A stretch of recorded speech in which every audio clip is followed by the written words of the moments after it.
Olá, a nossa saudação fraterna a todas, a todos que nos veem e ouvem neste momento através das plataformas digitais em mais esta atividade que vamos conduzir hoje, refletindo sobre mais um tema do Evangelho segundo o Espiritismo, mais especificamente o capítulo 7º, Bem-aventurados os pobres de espírito.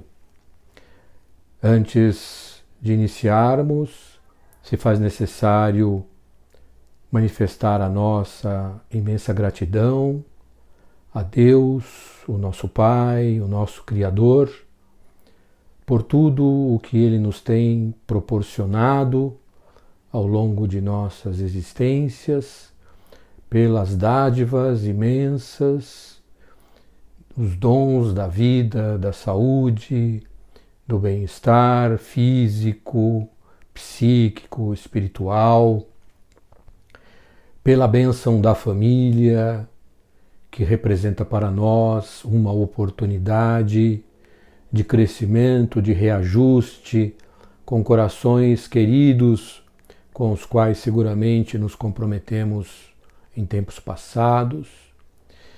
Agradecer pela oportunidade do trabalho, que garante a nossa subsistência material, mas que também nos desenvolve intelectualmente, permitindo da mesma forma que através da convivência com os colegas, com os superiores, possamos também ir treinando, ir aprimorando as nossas virtudes da paciência, da tolerância, da benevolência, do perdão, do respeito às individualidades. Gratidão também a Jesus, o nosso mestre, guia, que de forma tão amorosa deixou para nós o seu Evangelho como guia seguro para a nossa felicidade no presente e no futuro. E como seus emissários, os bons espíritos, que atuam junto a nós na condição de guardiães, de anjos da guarda, espíritos protetores, e também aqueles espíritos familiares que, através dos laços amorosos, permanecem atentos às nossas angústias, às nossas necessidades, participando das nossas alegrias, consolando-nos, incentivando-nos nos momentos de tristeza, e que sem a ajuda constante, sem o auxílio permanente dessas entidades, nós pouco poderíamos realizar. E agradecer pela oportunidade deste momento de estarmos reunidos, ainda que através dos meios virtuais, para mais uma reflexão. Então, como eu comentei, nós vamos hoje refletir sobre o capítulo 7º do Evangelho segundo o Espiritismo, Bem-aventurados os pobres de espírito. A primeira coisa importante, então, sobre a qual nós devemos obter uma compreensão maior, é qual é o sentido verdadeiro da expressão utilizada por Jesus, pobres de espírito. Quando nós falamos dessa maneira, pode gerar uma compreensão equivocada, e muitas vezes isso acontece, que ao utilizar o termo pobres de espírito, pobres em espírito, o mestre Galileu estaria fazendo referência àquelas pessoas desprovidas de riqueza, de recursos materiais, de meios de subsistência. Nada mais enganoso, nada mais equivocado. Porque Jesus, quando em outro momento que trata do jugo leve, fala então que nós todos cansados de sofrer, deveríamos nos dirigir até Ele, pois o seu jugo é leve e deveríamos aprender com Ele, que é brando e humilde de coração. Então, Jesus se coloca na condição de humilde, o espírito mais perfeito, mais elevado que é o responsável pela governança espiritual de todo o planeta Terra e quem sabe de outros mundos, se coloca como um humilde, como alguém que veio para servir e não para ser servido. Então essa é a noção que ele certamente quis imprimir à expressão pobres de espírito ou pobres em espírito. Ele não estava falando de riqueza material, mas estava se referindo a essa condição do nosso coração, da nossa intimidade, da nossa individualidade, de sermos humildes perante a vida. E a gente vai entender um pouco melhor essa questão da humildade e se há ou não alguma relação com o fato de ser humilde e de ser ou não ser rico, de ser ou não ser pobre. E já de pronto nós podemos deixar claro que não há uma relação entre humildade e pobreza ou riqueza. Nós encontramos, conhecemos pessoas que nasceram já em berço esplêndido, né? que já nasceram numa condição de muita riqueza material, jamais tendo conhecido sequer algo parecido com necessidades, e que apresentam uma conduta humilde, são simples no trato com as outras pessoas, não menosprezam ninguém, tratam a todos, mesmo aqueles que estão numa posição de subalternidade, com civilidade, com educação, com respeito, com carinho, muitas vezes, por aqueles que possam ser mais próximos, né?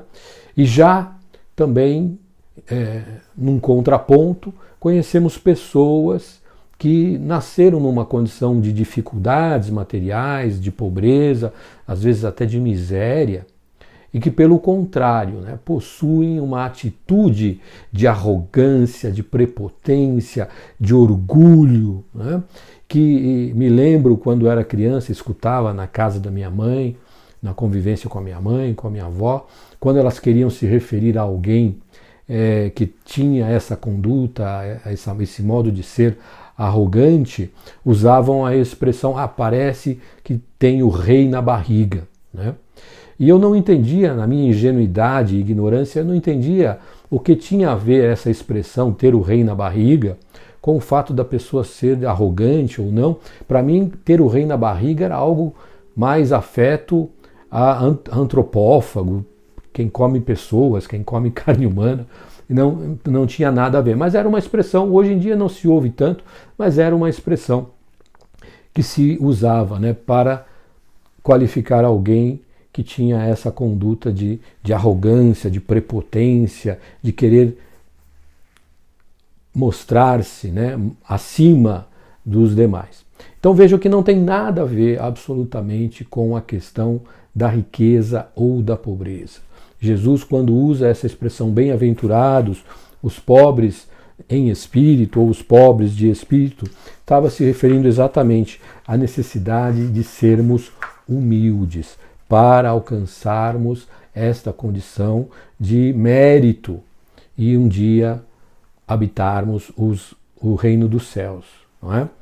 Era isso que Jesus estava nos ensinando, que nos ensina até hoje, a humildade como um estado interior, como um estado íntimo daquele que se reconhece filho de Deus, criatura, né? O Criador, a inteligência suprema que criou tudo que existe no universo, criou a nós também, todos nós, da mesma maneira, na simplicidade e na ignorância, em tempos que não há como precisar e não há como estabelecer no passado. Há muito tempo atrás, ele nos criou, não nos criou todos ao mesmo tempo, evidentemente. Cada um de nós, enquanto espírito imortal, foi criado numa era, num momento, mas todos nós, criaturas humanas que habitamos a Terra, temos a mesma origem, somos filhos do mesmo Pai. Somos criaturas do mesmo Criador. Isso nos iguala, isso nos identifica, isso nos aproxima.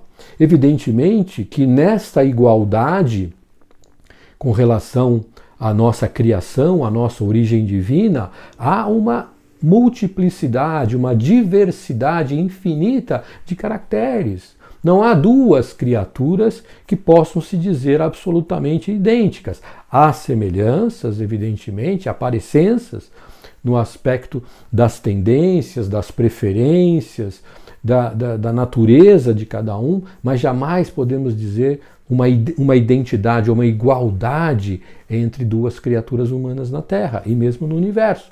Cada um de nós é um ser único e exclusivo, e que, a despeito da nossa origem, na simplicidade e na ignorância, o nosso processo evolutivo, através das múltiplas existências como espíritos encarnados num mundo material, foi nos proporcionando aprendizados, foi nos proporcionando condições de compreensão, de discernimento.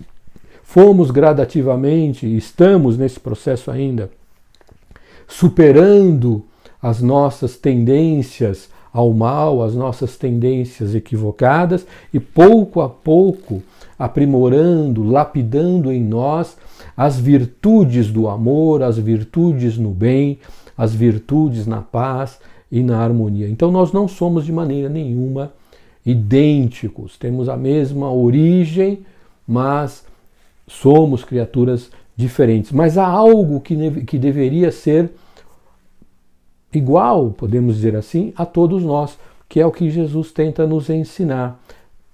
É a humildade, é buscarmos dentro de nós esta forma de ser e de agir e de nos comportar com humildade, com simplicidade, com brandura, com ternura, com carinho em relação a todas as criaturas.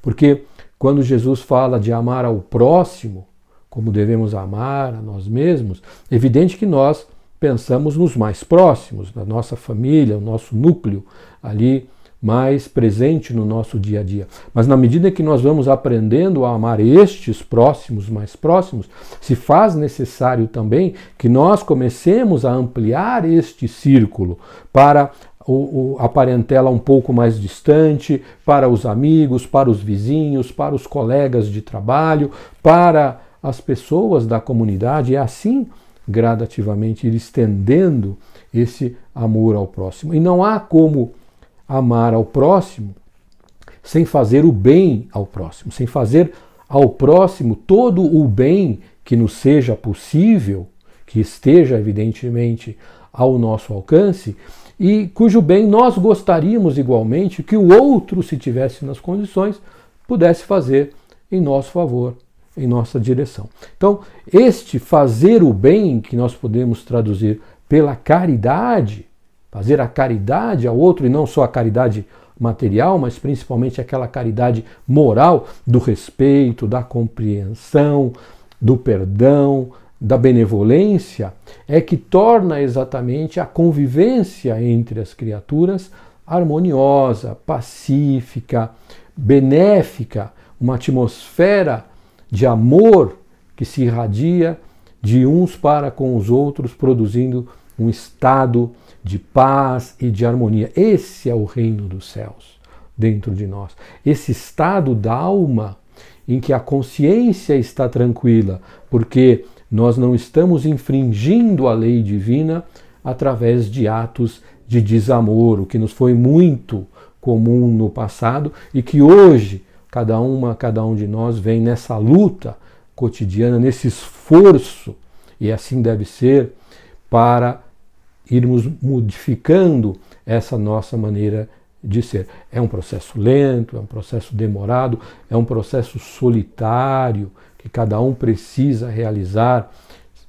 Temos ajuda, sim, temos apoio, sim, temos dos encarnados e dos desencarnados, certamente recebemos um suporte para esta ação, mas ela é individual e ela é solitária. Não é? Então, transformarmos de pessoas orgulhosas, de pessoas vaidosas, de pessoas prepotentes, arrogantes, que se julgam melhores do que o seu semelhante. O problema do orgulhoso, do não humilde, do arrogante, é que ele tem a ilusão, ele sofre, na verdade, da ilusão de que por uma questão financeira, social, material, por um destaque obtido na sociedade humana, ele estaria, de algum modo, numa situação de superioridade a seus irmãos. O que não é verdade. Cada um de nós, pelas nossas necessidades evolutivas nesta existência, se encontra numa situação econômico, financeira, social, profissional, familiar, absolutamente ajustada, adequada àquilo que nós precisamos aprimorar em nós. As experiências que nos são proporcionadas por estas condições nesta vida são exatamente aquelas de que nós mais necessitamos. Então, não se trata de um privilégio, né? Aquela que nasceu numa situação de grande riqueza, de grande destaque social, de poder político, econômico, não é diferenciado dos demais por um mérito divino. Não. É apenas uma condição transitória, momentânea, da qual a pessoa é necessitada de passar para aproveitar esta condição e realizar todo o bem que estiver ao seu alcance. A riqueza constitui uma prova dificílima para aqueles que nela se encontram, porque ela provoca em nós todas essas paixões que nós trazemos ainda na intimidade, do orgulho, do egoísmo, da cobiça, da avareza, né? Do menosprezo para aqueles que estão numa situação de inferioridade econômica e social. Então, se nós não tomarmos muito cuidado, se nós não formos conscientes de que trata-se de uma situação provisória, temporária, de modo que hoje eu posso estar numa situação econômica, financeira, social avantajada e amanhã numa outra existência, por necessidade de reajuste, de expiação ou de prova, numa situação completamente diferente, de pobreza, de miséria, de carência, de dificuldade. Eu deixei de ser superior para me tornar inferior? Não, continuo a mesma criatura, ainda lutando com as minhas dificuldades interiores. Mas a situação momentânea em que cada um de nós nos encontramos, ela tem a ver com as nossas necessidades profundas de autoaprimoramento. Não é privilégio, não é graça divina, não é? De me colocar numa posição de que estou acima de todos os demais, que os outros me devem algum tipo de reverência, de subserviência, de humilhação. É um grande equívoco, grave, quando uma pessoa que se encontra numa posição de comando, de liderança, abusa dessa sua condição e humilha o seu semelhante, e maltrata o seu semelhante, e causa dor e danos ao seu semelhante, achando que tem o direito de agir dessa maneira. Não temos esse direito. Ninguém tem. Como da mesma forma, quando nós nos encontramos numa situação de não riqueza, de pobreza, de carência material, de dificuldades, não temos o direito de atacar, de prejudicar aqueles que nós consideramos que seriam os responsáveis pela nossa condição, só pelo fato de que eles têm dinheiro e nós não. O que nós temos que fazer ao nos encontrarmos numa situação como essa, é lutarmos, é fazermos tudo o que estiver ao nosso alcance, com honestidade, com brios, com dignidade, com denodo, a fim de superarmos essas dificuldades. provavelmente, às vezes isso muda, mas provavelmente nós nunca alcançaremos uma condição de riqueza. Mas são muitos os casos que nós conhecemos de pessoas que tiveram uma origem muito humilde, que viveram um período de infância, de juventude com muitas dificuldades, mas que com o esforço, com o estudo, com a dedicação, com o sacrifício, conseguiram superar essa situação, saíram deste ambiente de dificuldades e conseguiram formar famílias e dar a seus filhos uma condição melhor de estudo, de educação, para que eles tivessem condições de terem as suas profissões, formaram seus filhos em faculdades. Então, é possível vencer as dificuldades, sem dúvida nenhuma. E esse é um dever que cabe a cada um de nós, quando nos encontramos em qualquer situação, mas principalmente numa situação de dificuldade material, de dificuldade financeira. Mas é preciso lutarmos, é preciso nos esforçarmos, nos dedicarmos, nos sacrificarmos para conseguirmos superar. É evidente que a vida de alguém que tem dinheiro não é mais fácil, mas é diferente. Os problemas que alguém portador de riquezas enfrenta, eles não têm nada a ver com os problemas que alguém pobre precisa lidar no seu dia a dia, mas não quer dizer que a pessoa rica está isenta de problemas.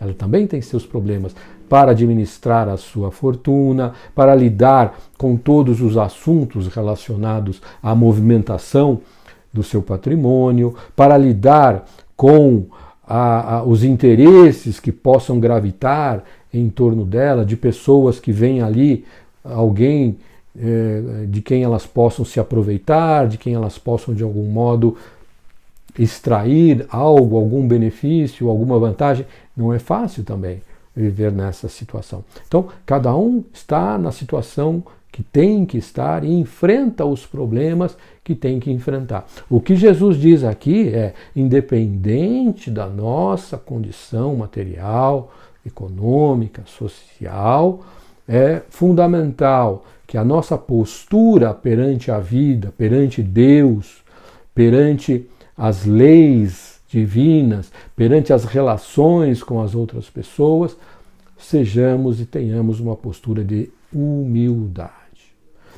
Humildade em relação a Deus, reconhecer que Ele é o Criador, Ele é o Todo-Poderoso. Muitos homens de grande inteligência refutam por orgulho essa ideia da existência de Deus, exatamente porque não querem se sujeitar a uma posição de subalternidade em relação ao Criador.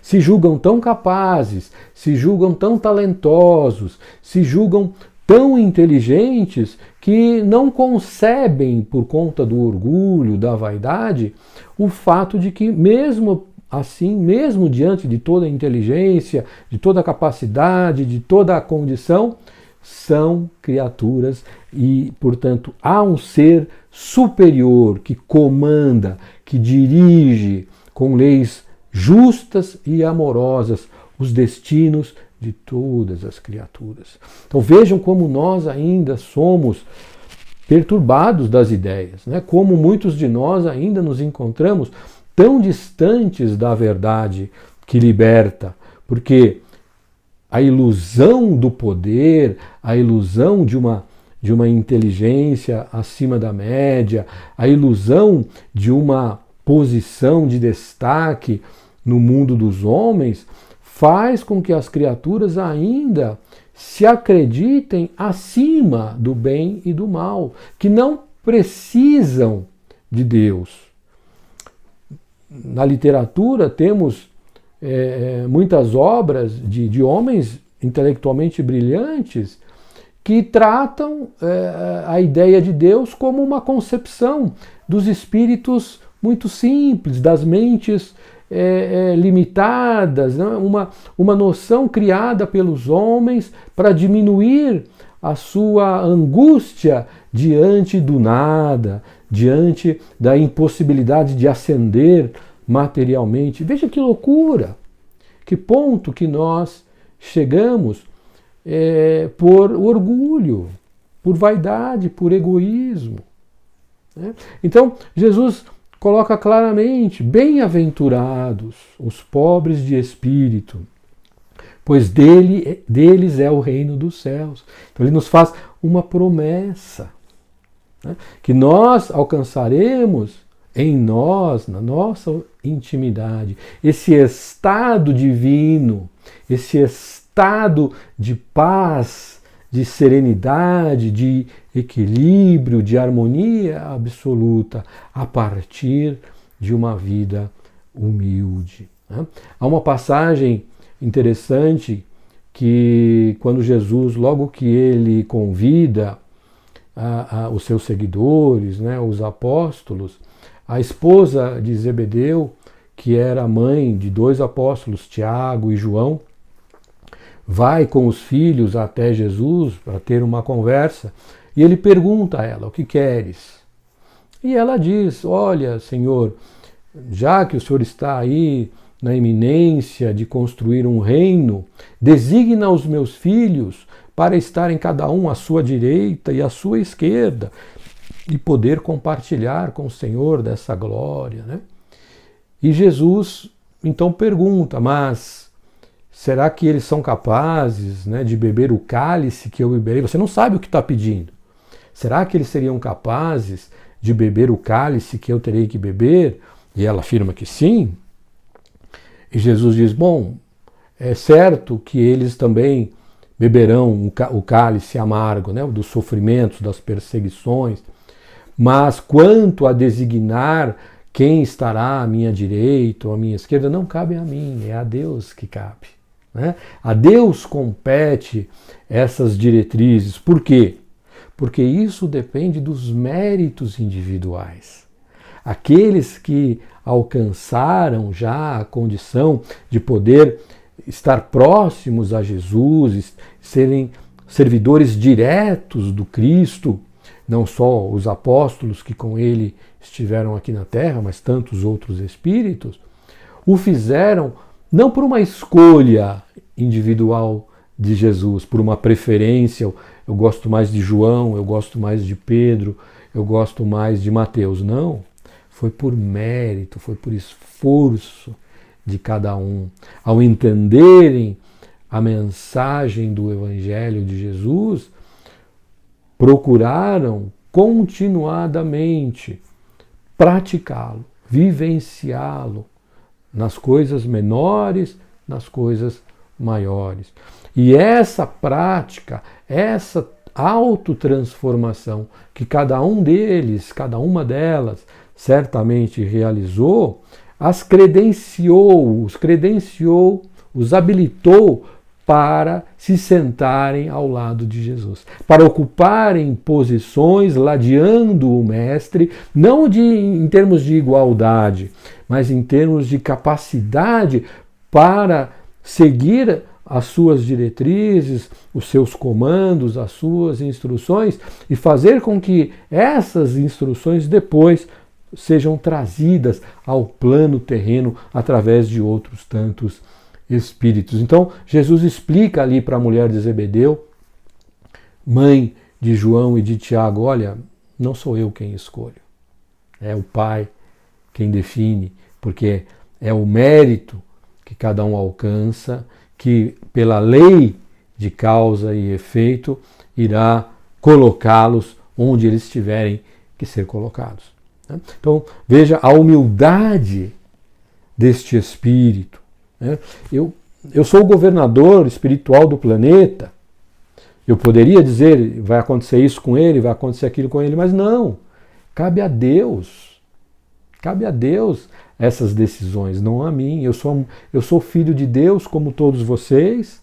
Jesus sempre se colocou nessa condição de se referir ao Pai, a Deus como Pai. Eu e o Pai somos um só. Não queria dizer que ele era Deus, mas que ele atingira tal evolução espiritual que o colocou na condição de comungar do pensamento divino.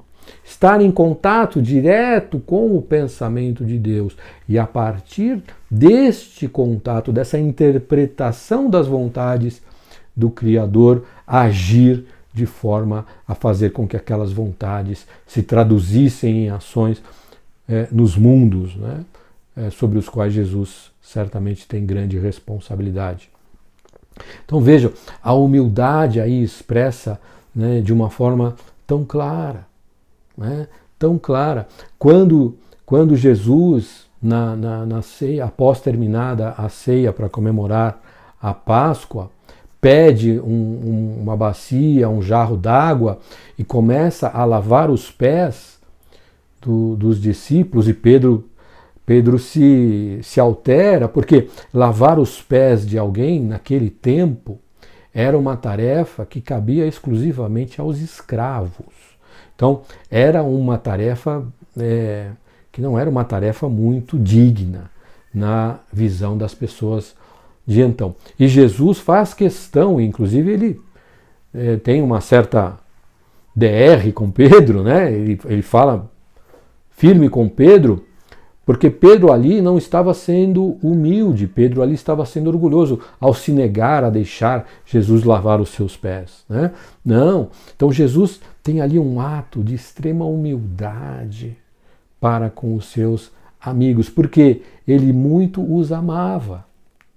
Então ele quis mostrar que quando nós amamos alguém, nós devemos fazer tudo o que podemos para o bem-estar desse alguém, para a felicidade desse alguém, para a paz de espírito desse alguém, para o equilíbrio emocional desse alguém. Então ele dá de forma concreta, objetiva, sem termos de equívocos ou de más interpretações, qual é a referência de humildade, qual é o padrão de humildade que nós devemos buscar. Se Jesus é o mestre e guia, é o exemplo que Deus colocou na terra, máximo de perfeição, são nesses gestos que nós devemos nos espelhar. São nessas atitudes cotidianas do Cristo que nós devemos buscar inspiração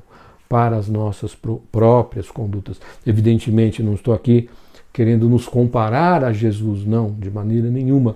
Mas temos que ter claro que se Jesus nos ensinou desta maneira, já naquele tempo, é porque ele sabia que nós já éramos capazes de fazer tal qual ele fazia. Não estou falando aqui dos milagres, das curas, não, mas destes gestos de amor para com o semelhante. Ele sabia que nós já éramos capazes desses feitos. E até hoje nós estamos lutando com muitas dificuldades, primeiro para compreender intelectualmente, depois para sentir e principalmente para colocar em prática em nossas vidas o Evangelho. Então este é um ensinamento de grande importância, de grande profundidade, e não tenhamos dúvidas, não fiquemos presos aqui a questões de semântica, de palavras. Não, o sentido ele é claro, ele é direto, ele é profundo, ele é verdadeiro. Não temos por que ficar dando voltas com interpretações, porque Jesus fala da humildade, né, da simplicidade. Tomai o meu jugo, aprendei comigo que sou brando e humilde de coração. A brandura. Né? Nós vemos hoje um mundo, uma sociedade carente de brandura, carente de ternura, de bons sentimentos, de afetos verdadeiros entre as criaturas. Temos a impressão, muitas vezes, de que somos constantemente movidos por sentimentos de raiva, de desejo de prejudicar, de fazer o mal, de nos vingarmos, sem saber direito de quem nem por quê. Estamos constantemente vivenciando, experienciando conflitos íntimos que transbordamos nas nossas relações através de palavras e atos agressivos, violentos muitas vezes. Esses tempos de quarentena, de isolamento social, lamentavelmente, têm aumentado os casos de violência doméstica. Né? Nós, ao invés de aproveitarmos essa situação, que é difícil, sem dúvida nenhuma, mas aproveitarmos essa situação para refletirmos sobre o que precisamos mudar, o que precisamos transformar em nós mesmos, buscarmos reconstruir as nossas relações com os cônjuges, com os filhos, com os pais, com os irmãos, com os amigos. Não! Deixamos nos invadir por uma angústia, por uma ansiedade, por uma raiva de quê? De quem? E pior, extravasamos isso ao falar e ao agir. Estamos sendo brandos? Estamos sendo caridosos para com o nosso semelhante? Estamos observando os ensinos de Jesus em nossas vidas, agindo dessas maneiras? Penso que não. Penso que estamos indo na direção oposta. Então, se estamos vivendo um momento de reclusão, de isolamento, de distanciamento social, e tudo que nos acontece é regido pela vontade divina, cabe perfeitamente a pergunta: o que é que Deus espera de nós? Sempre, mas especialmente nesses momentos que a sociedade humana vive. Que lições importantes para o presente, para o futuro próximo, mas para o futuro longínquo, nós podemos e devemos tirar destes momentos que estamos vivendo. Reflitamos, não sejamos autômatos, agindo meramente por impulsos, por instintos, maus instintos. Orai e vigiai, para não cairdes em tentações. Orar significa manter essa conexão com o plano superior, com Deus, com Jesus, com os bons espíritos. E vigiar. Vigiai o quê? O vizinho? Que horas que ele chegou, com quem que ele saiu? Vigiai. Eu me vigiar. O que há dentro de mim, o que brota dentro de mim, principalmente em momentos de contrariedade, em momentos em que as coisas não estão exatamente de acordo com o que eu gostaria, com as minhas vontades, com os meus desejos. O que é que vem lá de dentro? E sermos humildes para reconhecer que ainda é natural, é compreensível que essas emoções, esses sentimentos negativos brotem, aflorem, mas nós temos que ter a capacidade de lidar com esses conteúdos e não permitir que eles extravasem nas nossas falas, nas nossas condutas. Isso nós já somos capazes. Mas para isso a humildade. Para isso o entendimento de que não importa o que eu sinta, e é verdade o que eu sinto, eu não posso transformar o que eu sinto numa pedra, numa arma, através das palavras, através dos atos, contra quem quer que seja. Eu devo ao meu próximo, ao meu semelhante, o amor, a fraternidade, o respeito, a brandura no falar e no agir. O que trago dentro de mim precisa ser trabalhado, precisa ser transmutado, precisa ser reequilibrado, reequacionado, dar um novo significado a essas emoções, a partir do entendimento de que se faz necessário para todos nós a humildade. Nós encerramos por aqui a nossa fala de hoje, agradecendo imensamente a atenção, o carinho de cada um de vocês e deixando aqui os nossos votos de saúde para cada um de vocês, para seus familiares, para seus entes queridos e que nós possamos superar todas as dificuldades que a vida nos apresenta no momento atual, em momentos futuros, lembrando-nos sempre dos ensinamentos amorosos do Mestre Jesus. Muita paz.